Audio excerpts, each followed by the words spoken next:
The Stage Door Show, celebrating the independent artist.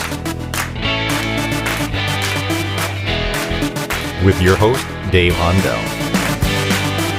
Hi everyone, welcome to The Stage Door Show. This is Dave Hondel.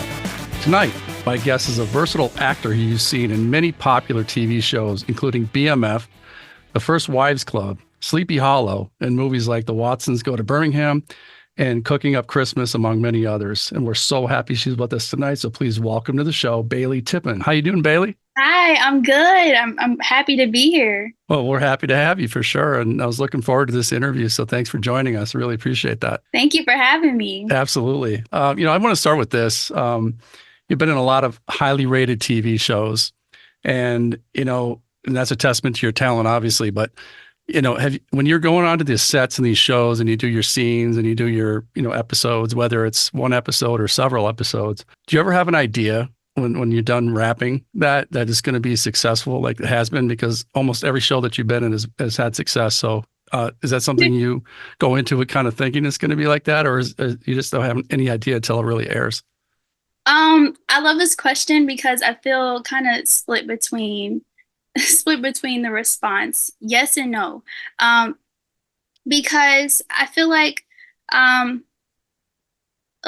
used to do sports as a kid. So what we do with sports is we train and we do everything we can do to have a good game. And production is no different. We put everything on its bootstraps, and we have people to help coach us and guide us with the characters. We have amazing storytellers on the team, and we hope for the best. So we do our best, and then we just leave the rest. And we don't really get to see our performance until it airs. So we're seeing it real time with the fans as well. And sometimes it's months later, right? Yeah, or even years. Yeah, some people don't realize that when people do, when you've done voice acting too. So sometimes when people do a voice for a show or an animated show, sometimes it's like you said, it could be years after, that you actually see it and see the success or sometimes not. But, I think it's just amazing to actually see the end product because, when you're on the set, obviously there's people, there's crew, there's camera, there's lights, there's all kinds of stuff going on. But when it's all put together with music and, the final product, it's pretty amazing. Do you ever just watch something back and just think, wow, that's pretty cool. That was a part of that. Oh yeah, all the time. Yeah. And also you work with a lot of directors and obviously a lot of co-stars and, what's your process to kind of get that chemistry? Because sometimes people just go onto a set and they start filming and they don't know that they really don't have any kind of relationship or rapport with the person they're with. I'm sure that happens a lot, but there's also times where you can spend time with the person ahead of time. Do you ever do that? Do you ever spend time with a director or time with a co-star just to kind of get that chemistry a little bit?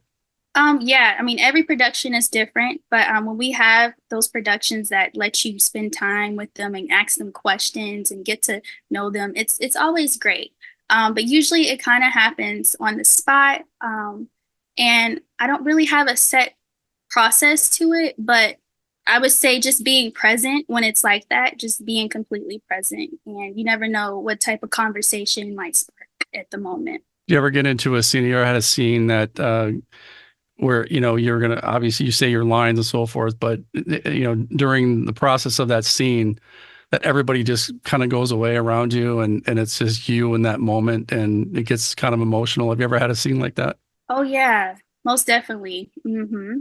That's how we approach the emotional scenes a lot of the times. They give us our space to really dive into what the character's feeling.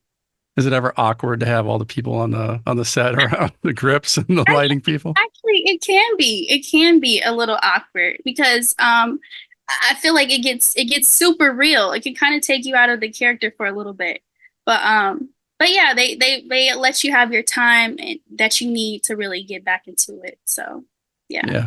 And BMF, you've been on a lot of those episodes and a very popular show for your character. And that, how did you get into that space? Did you do any research on, what this character's backstory might be, or how did you get into that role of Katina? I think you went by Tina, but how did you get into that space in that role?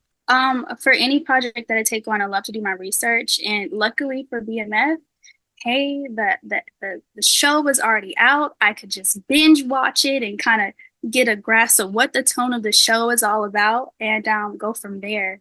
How did you audition for that, and how did you find out that you got the role?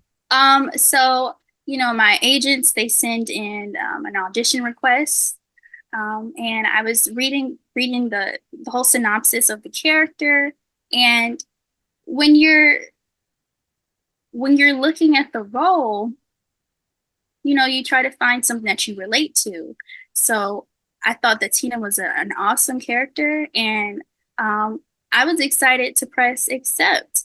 And also the show, I have a lot of friends that watch the show. It's their favorite show. And I was like, okay, I need to get into it. So when I got this audition, I was binge watching the whole season. And it's so easy to do because the storyline is just phenomenal. The writers are amazing. The whole production is just amazing. Yeah. So it was a simple thing to do, to just be able to binge watch it. And I did the audition, and I ended up booking it. So that was the process. What did your friends think when you got the part? Oh, everybody was so excited. But here's the thing. I only tell a certain few people about the audition, or a few people about the booking. Yeah. And then I let everybody know once it's already out there. I can imagine why you'd want to wait and surprise everybody at the same time. Exactly. Have you ever had an audition that you went in, or either in person or on, online, where you thought, wow, man, I could have done better. I didn't feel that one. And then you end up getting the role. Have you ever had a situation like that? Oh, absolutely. Yes. I think that's a very normal thing as an actor. We do our best and leave the rest. But there was this one particular time where I had got a quick audition, and I was out of town, and I was not ready to tape, but I had to get this audition turned in immediately. Yeah. So usually when I'm taping, I have an audition room. I have like a blank background, nothing too distracting. But where I was at, there wasn't a lot of space. So I had to just use what I had. And I ended up turning in the audition. It was a lot of technical things wrong with the audition, but they ended up really loving it, and they ended up booking me for it. Wow, that's a great story. Hey everyone, it's Dave Hondel, host of The Stage Door Show. In the world of entertainment, standing out is key. Whether you're an actor, musician, or athlete, your brand's digital identity matters. That's why I'm excited to tell you about uBrand Hub, the ultimate tool for promoting your brand. As a proud brand ambassador for uBrand Hub, I've seen how their platform can transform your online presence. Think of it as a link tree on steroids. With uBrand Hub, you can create a unique URL, synchronize your brand across websites, social media, YouTube, and more. It's all about making your brand cohesive and unforgettable. Sharing your brand has never been easier. With secure sync share via QR codes and NFC cards, you can effortlessly connect with your audience. Plus, uBrand Hub gives you a competitive edge with real-time lead generation and management, keeping you ahead of the game as your contacts engage with your digital hub. So if you're ready to elevate your brand's digital identity, join me and many others in the entertainment industry by signing up for uBrand Hub today. Trust me, you won't want to miss this opportunity to shine. Visit ubrandhub.com, that's ubrandhub.com, and start your journey to a higher brand. That's ubrandhub.com. Let's make your mark together. And stay tuned for more amazing interviews on The Stage Door Show. Keep shining, everyone. And speak to our listeners out there. There's a lot of young actors that are just getting into the field, and so talk about what kind of advice you might have for them. Whether it's auditioning or hearing all the no's that you get as an actor. So talk about some of that stuff with our listeners, because a lot of them are just getting started themselves. Mm-hmm. And that's a real process as an actor. But you got to keep your head up and keep trying and keep striving for your goal, and stay focused on your goal. Be sure to put yourself out there. There's auditions out there for you to get if you don't have an agent, and also stay true to yourself. Yeah, that's probably the best advice right there, is to stay true to yourself. And and I know that several people, especially when they're starting out and they don't have a lot of maybe acting classes behind them, or a lot of auditions that they, horror stories, I guess, that they kind of learn from. But again, just be yourself. Sometimes just, acting, but not acting, so to speak, just being yourself and being genuine, I think sometimes will land you the role. Oh yeah, I definitely agree with that. Yeah. You know, you've done work on voice, like I said before, DC Legends of Tomorrow. You did an episode of that, and is that something that you'd like to do more voice acting? I mean, is that something you do a lot of, and is that something you want to do more of? I would love to do more voice acting roles. It's really different from just acting on camera because with camera, we get to see the theatrics in your face. We get to see the body language. But with voice acting, it's all in your voice. But I really had fun working on DC Legends of Tomorrow. I really enjoyed it. When you say it's all your voice, but when you're in front of that microphone, you're truly acting. I mean, because you have to portray something that people, your voice is really telling the whole story. And I think you voice it first. Am I correct in that? Then they actually animate it afterwards? Oh, yes, they can do that. Yeah, they can do Okay. that. Yeah, I was curious because I know voice actors, a lot of times actors, that have been in the field for a long time, they love doing voice work because a lot of times they could drive to the studio, do their role, and go back home. It is. It's super quick. It is. It Yeah, is. that sounds like a lot of fun. I mean, I do some voiceover stuff myself, but nothing like what the level that you're at for sure. But talk about the importance also. This is as being in any industry role. I mean, whether you're an actor, producer, director, it doesn't matter. But the importance of having a good circle of people around you that support you. And it could take just one person that's the wrong person to really hurt somebody's career. So talk about the importance of that and how is your circle? Yeah. It's really important to have a good circle of people around you. People that look out for you. But that's not only in this industry, that's just in general, just General, right? being a person. You want to be around people that support you no matter what. And I've been so blessed to have that with my career, but also outside of it. And I think that keeps me balanced. Yeah, that's good. That's well said. What was your first role in acting, no matter what? I mean, as a kid or anything, what was your first role? What was it? And was that like the bug that bit you when it comes to acting? My first role that I can think of, was the Watsons Go to Birmingham. Oh, okay.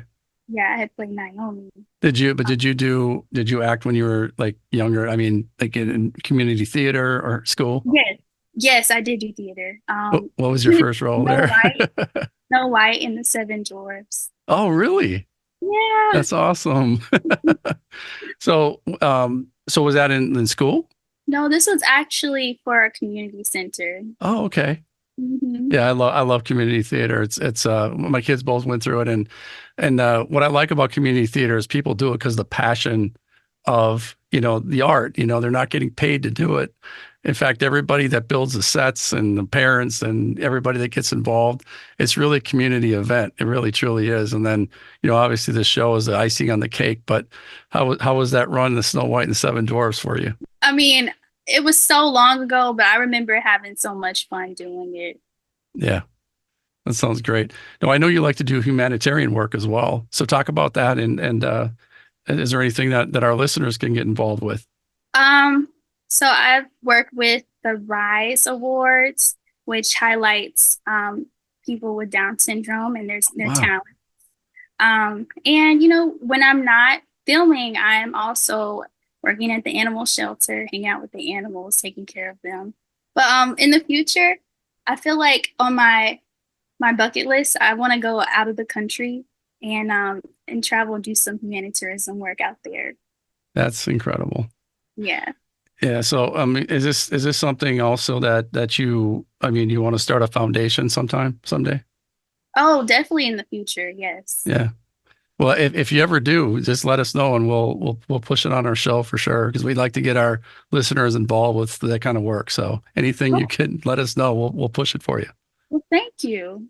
Absolutely. How was First Wives Club? How was that experience for you? It was so much fun. I love working on First Wives Club. It was like my first family TV show. Like I love working with them. Tracy Oliver, she's amazing, dope, uh, amazing, phenomenal showrunner. We have a phenomenal cast. And just being a part of the show, I'm like the youngest one there. So I feel like I soak up all the information. Yeah. And there's a lot you could learn from them. But I love a lot of phenomenal people on that show. Besides yourself, obviously yourself too. But you know, when I want to ask you this, we have two questions left. But when it's all said and done, Bailey, what do you want your legacy to be? What do you want people to take away when they think of Bailey Tippen? Well, for starters, that I'm somebody that that you can relate to. But also with the work that she's passionate about her crafts and that she can pull off any role that she does. And she's just out of the box with her acting. Yeah, that's awesome. That's great. And, you know, and also social media, how can people find you on social media? Yeah, so you can check me out at Bailey Tippen on Instagram. Bailey Tippen is your name, just one word, Bailey Tippen, your word? Okay. Bailey Tippen, yeah. Perfect. Okay, good. So all our listeners got to check out Bailey Tippen. Again, just phenomenal actor. And, you know, just appreciate you being on the show. And before we leave, I just want to see what you have coming up in the near future that we can get excited about. Oh, okay. So I can't say just yet. But some exciting projects. I will say that. Stay tuned. Keep checking your social media. You'll post something eventually, right? Absolutely, I will. All right. Well, thank you again, Bailey, for being with us here on the Stage Door Show, and you're always welcome back. And you know, anything you want to talk about, just to chat or push anything that you're doing, we're more than happy to have you on. So again, thank you for your time, and best of luck in your future. Thank you so much, and I'd love to come back.